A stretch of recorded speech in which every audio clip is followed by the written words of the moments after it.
దేవుని బిడ్డలారా, ఒక వ్యక్తికి తీర్పు తీర్చక ముందు ఇంకొక మిస్టేక్ ఏంటో చూపించిన తర్వాత ఆ భాగంలోనికి నేను వెళ్తాను. యోహాను సువార్త 7వ అధ్యాయం 51వ వచనం. అతడు ఒక మనుషుని మాట వినక మునుపును వాడు చేసినది తెలిసి కొనక మునుపును మన ధర్మశాస్త్రము అతనికి తీర్పు తీర్చునా అని అడుగగా. చాలు, ఇక్కడ ఈ పదం మీకు అర్థం కావడానికి మరొకసారి చదువుతాను. ఒక మనుషుని మాట వినక మునుపును వాడు చేసినది తెలుసుకున్న మునుపును మన ధర్మశాస్త్రం అతనికి తీర్పు తీర్చునా అని అడగగా. ఇక్కడ దేవుడు అంటున్నాడు, ఎలా తీర్పు తీర్చాలంటే ఒక వైపు విని తీర్పు తీర్చకు, రెండు వైపులా విను. ధర్మశాస్త్రం ఏం చెప్తుంది, అతను ఏం చేశాడు, లేకపోతే ఆమె ఏం చేసింది, అటు పక్కన ఉండేటువంటి వాళ్ళు ఏం చేశారు. Both sides you must here. చాలా సందర్భాల్లో ఒక్కసారే మన యొక్క చూపు పడుతుంది, వెంటనే will come to one conclusion. దేవుని బిడ్డలారా, రెండిటినీ మనం వినేటువంటి వారంగా ఉండాలి, రెండు పక్షాలు వినేటువంటి వారంగా ఉండాలి. నాకు నచ్చింది విని నేను తీర్పు తీరుస్తానంటే అక్కడే చాలా తప్పు జరగడం ప్రారంభిస్తుంది. యేసుప్రభు అంటున్నాడు, అయ్యా మీరు తీర్పు తీర్చేటప్పుడు వాడు చేసినది తెలుసుకొనక మునుపు, ఆ మనుషుని మాట వినక మునుపు, be careful how you are going to work, how you are going to take a decision, how you are going to judge. ఈరోజు దేవుడు మనతో మాట్లాడుతుంటున్నాడు. చాలా సందర్భాల్లో ఎవరో ఒక సైడ్కి వెళ్ళిపోతాం, వాళ్ళ మాట ప్రకారం మనము మాట్లాడడం ప్రారంభిస్తాం. ఎవరో ఒక సైడ్ మనం తీసుకుంటాం, వాళ్ళ మాట ప్రకారమే మనం ప్రవర్తిస్తాం. దేవుని బిడ్డలారా, ఎన్నడూ ఆ పని మనం చేయకూడదండి. దేవుని బిడ్డలుగా రెండు ప్రక్కల విని ఏది న్యాయమో దాని ప్రకారం జీవించాలి. ఆ మధ్య కాలంలో ఒక చోట నేను వాక్యం చెప్పడానికి వెళ్ళానండి. వాక్యం చెప్పడానికి వెళ్తే నాకు నచ్చనటువంటిది ఏంటంటే, స్టేజ్ పైకి పిలుస్తారు చూసారా, అది అస్సలు నాకు నచ్చదు. దైవ సేవకుడు అది సుత్య వేస్తారు కదా, దైవ సేవకుని వేదిక అందరూ చెప్పడం నాకు అస్సలు నచ్చదు అది. కానీ ఒక స్టేజ్ పైకి నేను వాక్యం చెప్పడానికి వెళ్ళకముందు ఒకరు చెప్పిన మాటను బట్టి నేను చాలా ఆశ్చర్యపోయాను. నన్ను ఏ రకంగా ఆ కుటుంబ యజమానురాలు ఇన్వైట్ చేసిందంటే, నేను చాలామంది దైవ సేవకులను చూశాను, కానీ ఇదిగో ఇప్పుడు వాక్యం చెప్పేటువంటి అన్న ఉన్నారే, ఆయన తప్పును తప్పుగా నిర్మోహమాటంగా చెప్తాడు, ముల్లాజ్ ఏం పెట్టాడని చెప్పింది.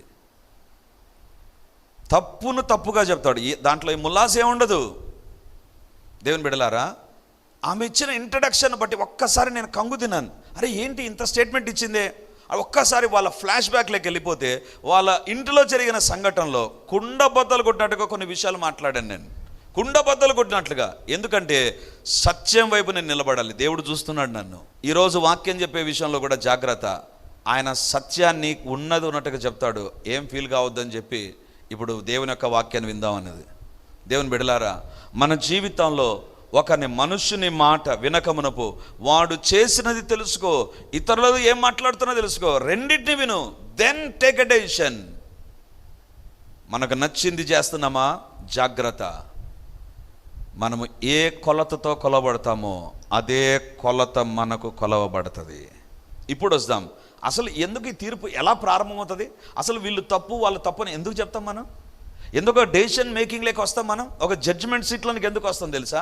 యాకోబు పత్రిక 4వ అధ్యాయం 11వ వచనం.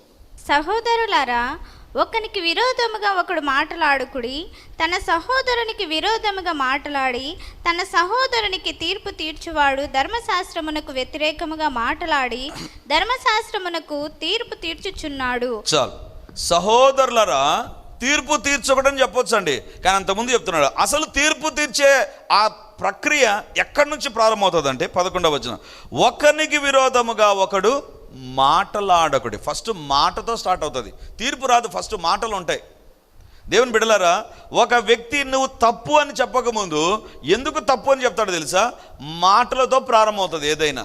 ఏదైనా కూడా మాటలతో ప్రారంభం. It's a negligible. మాట అనేటువంటిది మామూలు, తీర్పు అనేటువంటిది it's a very final one. దేవుని బిడ్డలారా, సాతాను ఎలా ప్రారంభిస్తాడు తెలుసా, ఒక మాటతో ప్రారంభిస్తాడు. ఆ మాట కొనసాగి లాస్ట్ చెప్తాం, నువ్వు చేసేది తప్పు, వాళ్ళు చేసేది కరెక్ట్. ఎందుకు తెలుసా, సాతాను సులువుగా చుక్కలు పెడతాడు మనల్ని. ఉగ్రత అనేటువంటిది మన పైకి రావడానికి, వేషధారిగా మనం కనపడడానికి, మనం ఏ కొలత కొలసపడతామో అదే కొలత మనకు కూడా కొలవబడుతుందని మనం తెలియక సాతాను ఏం చేస్తాడో తెలుసా, ఒక మాట ఒక చిన్న ఎంట్రీ ఇస్తాడు అంతే. ఆ ఎంట్రీలోంచి మెల్లిగా ఎక్కడ తీసుకెళ్తాడు తెలుసా? లాస్ట్ ఒక తీర్పు దగ్గర తీసుకొని వెళ్తాడు. దేవుని బిడ్డలారా, కొండ మీద కూర్చొని యేసు ప్రభు చెప్పేటువంటి ఇంపార్టెంట్ మెసేజ్ ఏంటి తెలుసా? తీర్పు తీర్చే విషయంలో జాగ్రత్త. తీర్పు తీర్చే విషయంలో జాగ్రత్త. ఎందుకు తెలుసా? నువ్వు తీర్పు తీరుస్తుండగా మనుషులు చూడొచ్చు నిన్ను, దేవుడు కూడా చూస్తున్నాడన్న సత్యాన్ని మర్చిపోవద్దు. దేవుడు కూడా చూస్తూ ఉంటాడు. How we're judging others. ఇతరులను ఏ రకంగా మనం అంచనా వేస్తున్నాం, ఇతరుల గురించి ఏం మాట్లాడుతుంటున్నాం, ఇతరుల గురించి ఏం చెప్తుంటున్నాం, ఇతరుల గురించి మనం చేసే కామెంట్ ఏంటి? ఎవరు వినకపోవచ్చు అండి. నీకు నచ్చిన వారే వింటుండవచ్చు, నువ్వు చెప్పిందే కరెక్ట్ అనవచ్చు, కానీ నిన్ను చూస్తున్న దేవుడు ఒకరు ఉన్నాడు. ఆయన కూడా తీర్పు తీరుస్తాడు. ఆయన కూడా తీర్పు తీరుస్తాడు. ఎలా తీర్పు తీరుస్తాడు తెలుసా? దేవుని తీర్పులు 2 రకాలుగా ఉంటాయండి. అదే రోమాపత్రిక 2వ అధ్యాయం 2వ వచనం చూద్దాం. 2వ వచనం చూద్దాం. అట్టి కార్యములు చేయవారి మీద దేవుని తీర్పు సత్యమును అనుసరించి ఉంటుంది. దేవుడు అబద్ధాన్ని బేస్ చేసుకొని తీర్పు తీర్చాడు. ఒకవేళ నేను ఈరోజు చెప్తున్నాను అనుకో, నాలో ఏ పాపం లేదు, బట్ నాలో చాలా పాపాలు కలిగి నేను ఆ స్టేట్మెంట్ ఇస్తే దేవుడు ఏం చేస్తాడో తెలుసా? నేను చెప్పిన మాటను బట్టి కాదు, సత్యముగా నా జీవితంలో అసలు ఏముందో దాన్ని బట్టి తీర్పు తీరుస్తాడు. నాకు దాన్ని బట్టి తీర్పు తీరుస్తాడు. ఈరోజు దేవుడు మనతో మాట్లాడుతుంటున్నాడు. దేవుని బిడ్డలారా, దానియేలు గ్రంథంలో మనం చూస్తే దేవుని హస్తం దిగి వచ్చి రాస్తుందండి. మెనే టికైల్ ఉఫార్సెన్, రాజా నువ్వు తూచగా తక్కువ కనపడ్డావు. ఎందుకు దేవుడు తూచాడు తెలుసా? ఎందుకు ఆ రాజును తూంచాడు తెలుసా? లేకపోతే ఆ త్రాసులో ఉంచి ఎందుకు తూచడం జరిగింది తెలుసా? ఒకటి ఆ రాజుకు తెలుసు దేవుని యొక్క కార్యాలేంటో.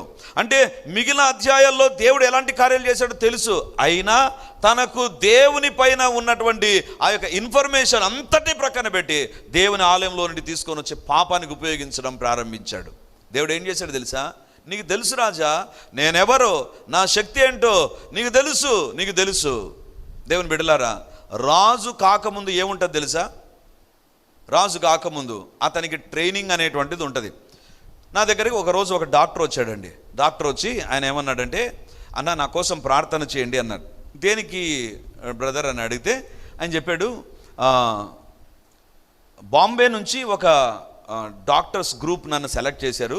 ఒక పెద్ద హాస్పిటల్ వారు నిర్మించబోతుంటున్నారు. ఆ హాస్పిటల్లో నేను పని చేయాలి, ఆ హాస్పిటల్ నేను చూసుకోవాలి. కాబట్టి వాళ్ళు నన్ను సెలెక్ట్ చేశారన్న, నేను వెళ్తున్నాను, ప్రార్థన చేయండి. ఎక్కడికి వెళ్తున్నారు అని అడిగా. ఆస్ట్రేలియాకి వెళ్తున్నాను. కాదు బ్రదర్, వాళ్ళు ఎవరు? బాంబే. ఎక్కడ హాస్పిటల్? పలానా ఊర్లో హాస్పిటల్. మళ్ళీ ఆస్ట్రేలియాకి ఎందుకు తీసుకోబోతున్నారు? అది ఇంటర్నేషనల్ హాస్పిటల్. అది ఇంటర్నేషనల్ హాస్పిటల్. ఆ హాస్పిటల్లో పని చేయాలంటే నేను ఎట్లా కూర్చోవాలి, ఎలా మాట్లాడాలి, ఎలా ఇతరులను నేను అడ్రస్ చేయాలి, వచ్చినటువంటి బిజినెస్ ఏ రకంగా నేను డెవలప్ చేయాలి. నాకు 3 నెలలు వాళ్ళ సొంత ఖర్చులతో తీసుకుపోయి నన్ను అక్కడ పెట్టుకొని 3 నెలలు నాకు ట్రైనింగ్ ఇచ్చి మళ్ళీ భారతదేశాన్ని పంపించి అప్పుడు ఏం చేస్తారు తెలుసా? హాస్పిటల్లో నన్ను ఉంచుతారు. ఒక హాస్పిటల్కు ఒక ఇంటర్నేషనల్ కంపెనీ వాళ్ళు ఒక డాక్టర్ను ఉంచుకోవడానికి 3 నెలలు ఆస్ట్రేలియా దేశానికి పోయి ట్రైనింగ్ ఇవ్వాలంట. ఒక రాజ్యాన్ని పరిపాలిస్తున్నాక ఖచ్చితంగా రాజనీతిని గురించి మాట్లాడతారు. ఎలా పరిపాలించాలి, డూస్ అండ్ డోంట్స్ ఖచ్చితంగా చెప్పిట్టారు. ఇంతకుముందు మీ నాన్న లేదా మీ అబ్బా లేకపోతే పాతకాలం రాజులు ఇవన్నీ చెప్పిట్టారండి. అయినా ఈ రాజు వాటన్నిటిని పట్టించుకోకుండా ఆ పాత్రలు తీసుకురా, దేవుని మందిరంలో ఉండేటివి తాగుదాం, ఫినిష్. సత్యమును అనుసరించి దేవుని హస్తం దిగి వచ్చింది.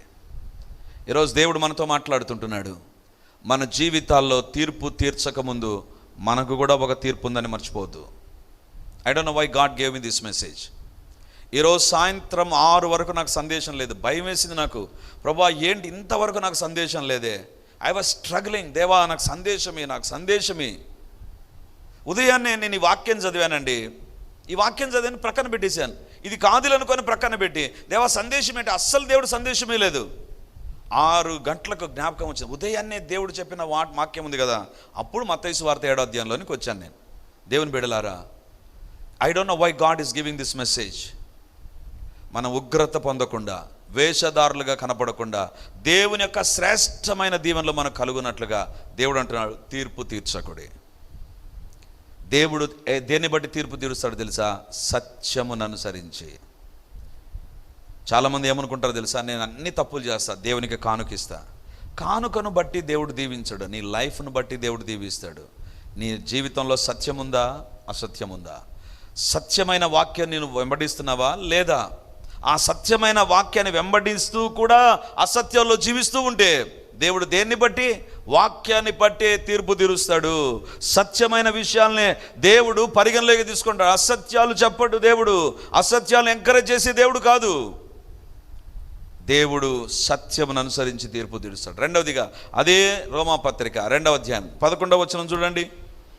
దేవునికి పక్షపాతము లేదు, ధర్మశాస్త్రము లేక పాపము చేసిన వారందరూ ధర్మశాస్త్రము లేకయే నశించెదరు. ధర్మశాస్త్రము కలిగిన వారై పాపము చేసిన వారందరూ ధర్మశాస్త్రానుసారముగా తీర్పు నొందుదురు. సత్యమును అనుసరించే దేవుడు తీర్పు తీరుస్తాడు. అది మొదటిది. రెండవదిగా దేవునికి పక్షపాతము లేదు. తీర్పు తీర్చే విషయంలో దేవునికి పక్షపాతం లేదు. ఎంత పక్షపాతం లేదంటే యేసు ప్రభు మీదకి పాపం వస్తే ఆ పాపానికి రావాల్సిన శిక్ష వచ్చేసింది. యేసు ప్రభుపైకి కూడా తన కుమారుని విషయంలో కూడా పక్షపాతం లేదండి. లోక పాపములను మోసుకొని పోయే దేవుని గొర్రెపిల్ల కాబట్టి ఈ దేవుని గొర్రెపిల్లపైకి లోక పాపాలు వచ్చినప్పుడు శిక్ష ఈ గొర్రెపిల్లపైకి వచ్చింది. మరి దేవుడు మన జీవితాల్లో పక్షపాతం వహిస్తాడా? పోనీలే, పర్వాలేదులే అని దేవుడు అడ్జస్ట్ చేసుకునే దేవుడు కాదు. పక్షపాతం ఉండదు. God's judgement will be equal. వాక్యం చెప్పే నాకైనా, వాక్యం వినే మీకైనా. ఈ సందేశం ఎవరికండి? కొండ మీద ప్రసంగం తన శిష్యులు తన దగ్గరకు వచ్చినప్పుడు, జనసమాలు వచ్చినప్పుడు ఇద్దరు కలిపి చెప్తున్నాడు, తీర్పు తీర్చకుడి, మిమ్మల్ని గురించి తీర్పు తీర్చబడుతుంది. ఈరోజు మన జీవితాల్లో తొందరపాటుతో మాట్లాడడం, తొందరపాటుతో నిర్ణయాలు, తొందరపాటుతో కన్క్లూజన్ చేసామా, నష్టం ఎవరికి తెలుసా? మనకే నష్టం. ఎందుకు తెలుసా? కొన్ని సందర్భాల్లో మనం చేసిన తీర్పులు ఇతరులకు నచ్చవచ్చు, కానీ దేవునికి నచ్చకుండా ఉంటాయేమో. జాగ్రత్త పడదాం. ఏదైనా తీర్పు విషయంలో నీకు తెలియదా? కామ్గా ఉండడం మంచిది. తొందరపడి నన్ను అడిగారు కాబట్టి ఏదో ఒకటి చెప్దామని చెప్పావా, అది నీ పైకి వస్తుందేమో. ఏ కొలతతో కొలుస్తావో అదే కొలతతో నీకు కూడా కొలవబడుతుంది. దేవుని బిడ్డలారా, ఒకానొక సందర్భంలో ఒక ఇంటిలో ఇద్దరు భార్యాభర్తలు ఉన్నారు. వాళ్ళ పిల్లలు విదేశాల్లో చదువుతున్నారంట. విస్తారమైన ఆస్తిపాస్తులు కలిగినటువంటి వాళ్ళు. ఎప్పుడు కూడా భార్యాభర్తలు సంతోషంగా అన్యోన్యంగా ఉండేటువంటి వారు. కానీ ఎప్పుడు కూడా భార్య భర్త దగ్గర ఎప్పుడూ ఎవరి గురించి ఏం మాట్లాడదు. ఎందుకో రెండు రోజుల నుంచి డైనింగ్ టేబుల్ దగ్గర కూర్చొని ఆ భార్య ఏదో కూరగాయలు తరుగుతూ ఆమె ఏం చేస్తుంది తెలుసా? సనుగుతూ ఉంటుందంట. ఈయన పక్క నుంచి వింటాడంట, ఏంటి ఏమి సనుగుతుంది, ఎవరి గురించి సనుగుతుంది? మొదటి రోజు విన్నాడు, ఏదోలే అనుకున్నాడు. రెండో రోజు, మూడో రోజు, నాలుగో రోజు, అరే ఏంటిమే ఇట్లా సనుగుతుంది, నా గురించి ఏమన్నా, లేకపోతే నా పిల్లల గురించి ఏమన్నా నాకు చెప్పకుండా సనుక్కుంటుందా, లేకపోతే ఇంట్లో పనిచేసే వాళ్ళని గురించా, బంధువుల గురించా, దేని గురించి తట్టుకోలేకపోయి అడిగాడంట. అమ్మా ఎందుకమ్మా ఏం లేదు గత 5-6 రోజులు చూస్తున్నా, ఏదో ఇక్కడ కూర్చున్నప్పుడు, అది కూడా డైనింగ్ టేబుల్ దగ్గర కూర్చున్నప్పుడే సనుగుతావేంటి, ఏదో కూరగాయలు కట్ చేసుకుంటూ సనుగుతావేంటి? ఏం లేదు అన్నట్టు. లేదు, మన పిల్లల్లో ఏదైనా ప్రాబ్లం ఉందా, నాకు చెప్పకుండా ఏమైనా దాచిపెడుతున్నావా? లేదండి, పిల్లల దగ్గర కాదు, బంధువుల దగ్గర కాదు, లేదా మన పాస్టర్కి ఆదివారం వెళ్తా కదా ఆయన ఏమన్నా కాదు. ఏంటంటే ఎదురుంటే ఆమె చూడనిందంట. ఎదురుంటే ఆమె ఏంది, ఎప్పుడండి ఆమె గుడ్డలు ఉతుకుతుంది, ఎదురుగానే ఆరేస్తుంది కదా, ఎప్పుడన్నా ఉతుకు ఆమె గుడ్డల పైన మరక ఉంటుందండి. ఏం ఉతుకుతుందండి ఆమె? అసలు ఏం వాషింగ్ మిషన్ వాడుతుంది, ఏం వాషింగ్ పౌడర్ వాడుతుంది ఈమె? ఏంది ఈమె ఎప్పుడు ఉతికినా కూడా మరక ఉంటుంది. ఉతకడం చేత కాదు ఈమెకు, ఎట్లా చెప్పాలో అర్థం కాదు. అందుకే ప్రతిరోజు ఇక్కడ కూర్చున్నప్పుడు వచ్చి ఆరేస్తుంది. ఆరేసిన తర్వాత వెంటనే ఆ గుడ్డ పైన మరక కనపడుతుంది. ఏంటంటే ఒక గుడ్డ అంటే సరే, ఒక రోజు అంటే సరే, ప్రతిరోజు నాకు కనపడుతుంది. ఆ భర్త అటు సైడ్ చూసి, వాళ్ళదిగా తప్పు, నీ తప్పు అన్నాడంట. ఏమంటే ఉండేది ఆ గుడ్డ పైన కాదు, నీ కిటికీ పైన మరక ఉంది. ఆ మరకను చూస్తుంటే వాళ్ళ గుడ్డ పైన కనపడుతుంది, ముందు కిటికీ తుడుచుకోపో అన్నాడంట. చాలా సందర్భాల్లో మనం చూచే విధానంలో ఎక్కడో ఒక చోట సాతాను ఒక డాట్ పెట్టింటాడు. ఆ డాట్తో చూస్తే అంత అట్లాగానే కనపడుతుంది. అందుకే మన తెలుగులో భలే సామెత ఉంది కదా, పచ్చకామర్లోనికి ఊరంతా. అది అంటే నాకు కామెర్లు వచ్చాయి, నాకు ఎప్పుడు కనపడలే. మరి ఎందుకు ఆ సామెత పెట్టారో అర్థం కాదు. పచ్చకామర్లు వస్తేనే కళ్ళు పచ్చగా అవుతాయి కానీ మనుషులు పచ్చగా కనపడరు. కానీ ఆ సామెత అలా వచ్చింది. దేవుని బిడ్డలారా, దేవుడు అంటున్నాడు, before you talk about somebody, before you come on to the judgement seat, ఎవరినో ఒకరి గురించి నువ్వు చెప్పకముందు, ఎవరి గురించో మాట్లాడకముందు, ఎవరి గురించో నీవు చెప్పకముందు 4 విషయాలు. 1, నీవు అదే తప్పు చేస్తున్నావా, అలాగైతే తీర్పు తీర్చవద్దు. రెండవదిగా నీ కంటిలో దూలం కలిగి నువ్వు ఏమన్నా తీర్పు తీరుస్తున్నావా, అది చేయవద్దు. సత్యమునకు వ్యతిరేకంగా ఏమన్నా తీర్పు తీరుస్తున్నావా, అది చేయవద్దు. లేకపోతే ఒక్క సైడ్ విని దాన్ని బట్టి తీర్పు తీరుస్తున్నావా, అది చేయవద్దు. నీకు సంపూర్తిగా అన్ని విషయాలు తెలిస్తే ప్రార్థనాపూర్వకంగా ఒక వ్యక్తితో మాట్లాడు. దేవుని బిడ్డలారా, ఇవేమి చేయకుండా తొందరపాటుతో మనం మాట్లాడేసామా, ఉగ్రత అనేటువంటిది వస్తుంది. వేషధారిగా కనపడతాం. మనం చేసిన తప్పులు మనపైకి తిరిగి వస్తాయి. ఏ కొలతతో కొలుస్తామో అదే కొలతతో నీకు కొలవబడుతుంది. ఇదనన్నా మనకు వేరే కొలతతో ఏమైనా కొలిచాడా దేవుడు? పరీక్షించుకుందాం. మన ఆరోగ్య విషయాల్లో, ఆర్థిక విషయాల్లో, కుటుంబ విషయాల్లో ఎక్కడైనా వేరొకరి విషయాల్లో తీర్పు తీర్చామా? అదే ఎంత నోటి దూల ఉంటుంది తెలుసా? కొన్ని సందర్భాల్లో యేసు ప్రభు చూచి పిలాతు అంటాడు, ఈయనలో ఏ తప్పు లేదు, నేను చేతులు కడుక్కుంటున్నానంటే వాళ్ళు ఏమంటారు తెలుసా? ఆ పాపం మా పైన మా పిల్లలపైన ఉండునుగాక అన్నారు. ఈ దినాన ఇశ్రాయేలు దేశంలో గందరగోళానికి ఆ ఒక్క మాటే కారణమేమో. తొందరపాటుతో నిర్ణయాలు, తీర్పులు చేయకూడదు మనం. అది మన ఆత్మీయ జీవితానికి కానీ, కుటుంబ జీవితానికి కానీ, ఆర్థిక జీవితానికి కానీ, దేవుని కొరకు ఈ లోకంలో జీవించడానికి కానీ అది అడ్డుబండగా నిలబడుతుంది. ఈరోజు ఏమన్నా అలాంటి తప్పులు చేసి ఉంటే మన జీవితాలను సరి చేసుకుందాం.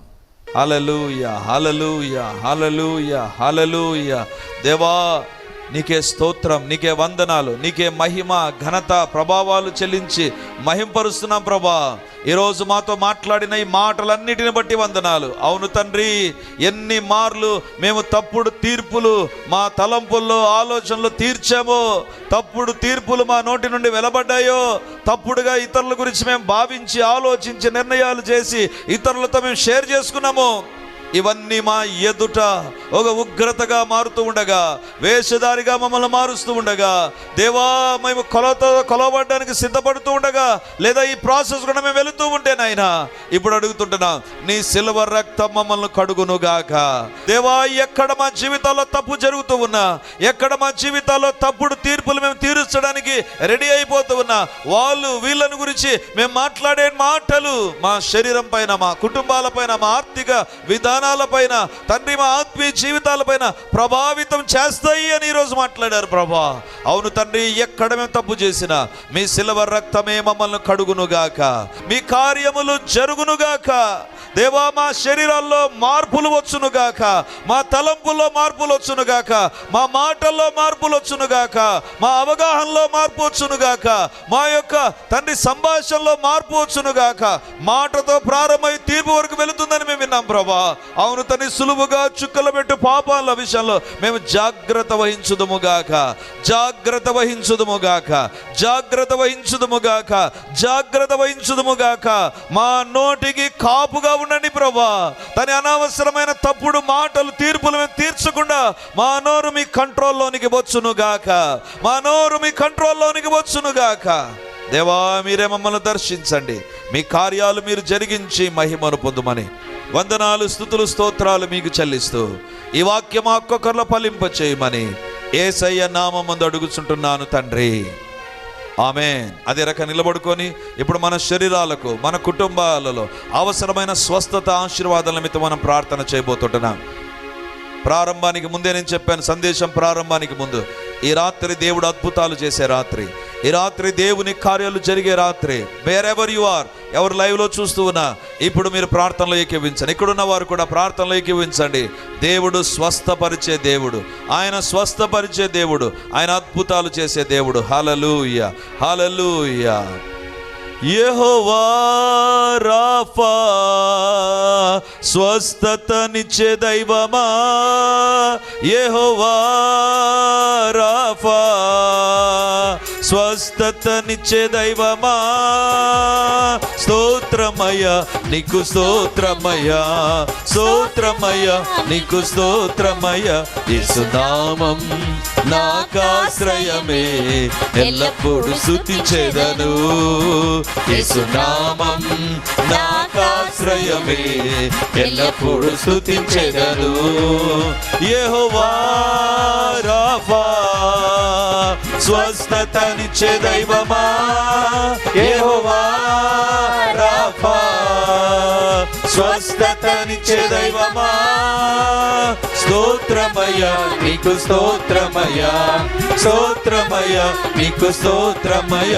యేసునామం నాకాశ్రయమే, ఎల్లప్పుడూ స్తుతించెదను. యేసునామం నాకాశ్రయమే, ఎల్లప్పుడూ స్తుతించెదను. యేసునామం నాకాశ్రయమే, ఎల్లప్పుడూ స్తుతించెదను. యేసునామం నాకాశ్రయమే, ఎల్లప్పుడూ స్తుతించెదను.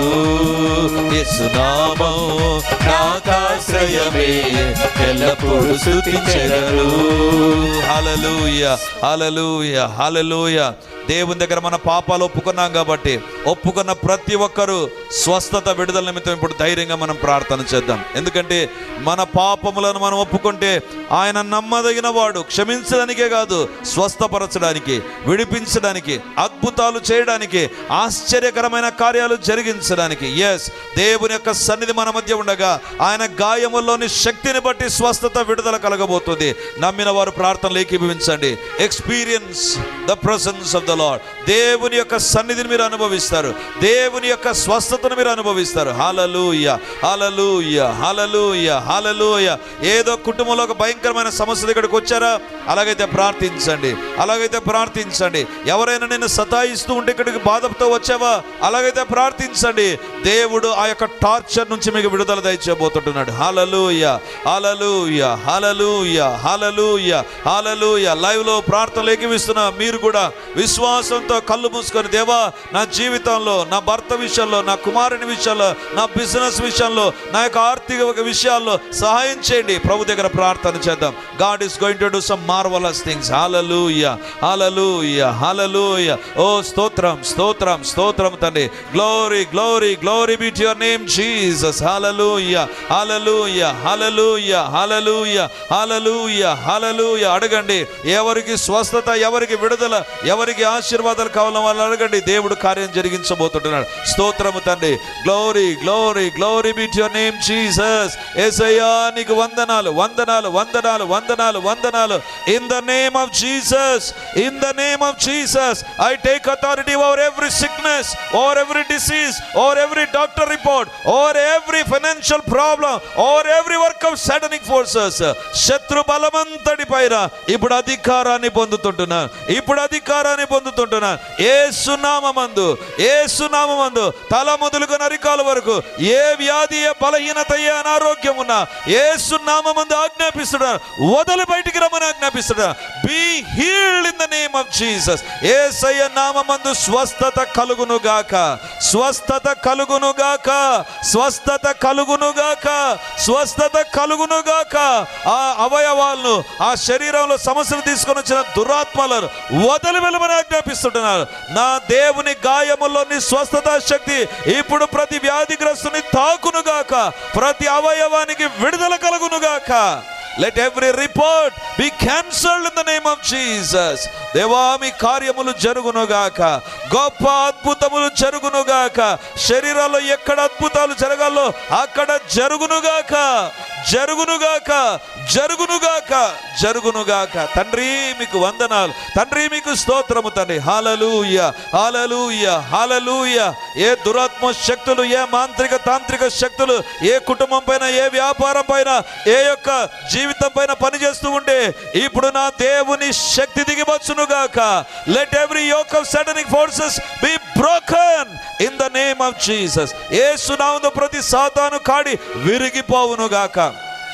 ప్రతి మాంత్రిక తాంత్రిక ప్రయోగం విచ్ఛిన్నమగునుగాక, విచ్ఛిన్నమగునుగాక, విచ్ఛిన్నమగునుగాక, ఇప్పుడే విచ్ఛిన్నమగునుగాక, ఇప్పుడే విచ్ఛిన్నమగునుగాక, ఇప్పుడే దేవా మీ కార్యాలు జరుగునుగాక.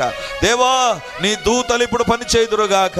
ఎలాంటి కార్యాలు దేవదూతలు చేయాలని మీరు ఆజ్ఞాపిస్తారో దేవదూతల పరిచర్య ఇప్పుడు మా మధ్య జరుగునుగాక. లైవ్ లో చూస్తున్న వారి కొరకు జరుగునుగాక. యేసు నామమందు జరుగునుగాక, యేసు నామమందు జరుగునుగాక. తండ్రి మీకే స్తోత్రాలు ప్రభా. అనేకమైన సాక్ష్యములు ఈ ప్రార్థనకు మేము విందుముగాక. యేసు నామమందు ఈ కార్యములు జరుగునుగాక. కుటుంబంలో ఉండేటువంటి డిస్టర్బెన్స్, అది భార్యాభర్తల మధ్య అయినా, పిల్లల ద్వారానైనా, ఉద్యోగంలోనైనా, వ్యాపారంలోనైనా, దేవా ఆర్థిక పరిస్థితులను బట్టి కుటుంబంలో ఏ డిస్టర్బెన్స్ ఉన్నా సమాధానకర్తగా ప్రతి గృహంలో అడుగు పెట్టండి ప్రభా. I pronounce God's peace. యేసయ్య యొక్క సమాధానం కలుగునుగాక, కలుగునుగాక, కలుగునుగాక, కలుగునుగాక. తండ్రి మీకే స్తుతులు స్తోత్రాలు వందనాలు చెల్లిస్తుంటున్నాం. యేసయ్య నామమందు అడుగుచుంటున్నాను తండ్రి. ఆమేన్, ఆమేన్. మన తండ్రి అయిన దేవుని యొక్క ప్రేమ, కుమారుడైన యేసుక్రీస్తు ప్రభు యొక్క కృప, పరిశుద్ధాత్మ దేవుని యొక్క సన్నిధి సహవాసం మన ఒక్కొక్కరితోనూ మన కుటుంబాలన్నిటికీ తోడుగా ఉండి నడిపించునుగాక. ఆమేన్. Praise the lord. యేసుక్రీస్తు పరిశుద్ధ నామందు మీ ఒక్కొక్కరికి మా వందనాలు తెలియజేస్తుంటున్నాను. రిడీమర్ చర్చిలో ఇంతవరకు 2 ఆరాధనలు ప్రభు తన నామహిమార్థమై జరిగిస్తూ వచ్చారు. డిసెంబర్ 1 నుంచి 3వ ఆరాధన ప్రారంభించబోతున్నాం. అది ఉదయకాలం 8 నుంచి 9:30 వరకు ఉండబోతుంది. మొదటి ఆరాధన 8 గంటలకు ప్రారంభమవుతుంది. 2వ ఆరాధన 10 గంటలకు ప్రారంభమవుతుంది. 3వ ఆరాధన సాయంత్రం 7 గంటలకు ఉంటుంది. దేవుని బిడ్డలారా, ఎవరైనా ఉదయం ఆయా పనులు కలిగి 2వ ఆరాధనలకు రాలేకపోతున్నారని భావించి ఈ యొక్క మొదటి ఆరాధన ప్రారంభిస్తున్నాం. సో ఈ యొక్క అవకాశాన్ని సద్వినియోగం చేసుకొని దేవుని యొక్క సన్నిధికి వచ్చి దైవ దీవెనలు మీరు పొందాలని కోరుతున్నాం. మొదటి 2 ఆరాధనలు మాత్రమే ప్రభు బల్ల ఉంటుంది కాబట్టి సిద్ధపడి దేవుని సన్నిధికి రమ్మని మిమ్మల్ని కోరుతూ ఉన్నాను. ప్రతి ఆరాధనలో ప్రత్యేకమైనటువంటి సందేశం, ప్రతి ఆరాధనలో వచ్చిన ప్రతి ఒక్కరూ దేవుని యొక్క ఆత్మ ద్వారా తాకబడి దీవించబడి వర్ధిల్లున్నట్లుగా ప్రత్యేకమైన ప్రార్థనలు ఉండబోతున్నాయి. కాబట్టి రండి. మీరు ఏ ప్రాంతానికి సంబంధించిన వారైనా ఈ యొక్క పరిచర్యకు మిమ్మల్ని ప్రేమతో ఆహ్వానిస్తుంటున్నాం. మరి ముఖ్యంగా స్థానికంగా ఏ సంఘానికి వెళ్ళనటువంటి వారైతే తప్పకుండా రిడీమర్ చర్చికి వచ్చి దేవుని మీరు ఆరాధించాలని కోరుతున్నాం.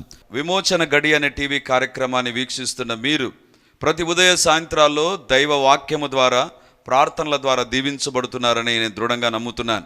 అంతేకాక మీరు తెలుపుతున్నటువంటి మీ సాక్ష్యాలు, మీరు అందిస్తున్నటువంటి మీ యొక్క ఫీడ్బ్యాక్ని బట్టి దేవునికి నేను స్తుతులు స్తోత్రాలు చెల్లిస్తుంటున్నాను. గత సంవత్సర కాలంలో 2 అంచుల ఖడ్గం అనేటువంటి పుస్తకాన్ని మేము విడుదల చేయడానికి ప్రభు కృపనిచ్చాడు. ఈ 2 అంచుల ఖడ్గం పుస్తకము వెళ్ళినటువంటి ప్రతి కుటుంబానికి దీవెనకరంగా ఉంటూ దేవుని సాధనమై వాడబడి ఉండగా దేవునికి నేను స్తోత్రాలు చెల్లిస్తుంటున్నాను.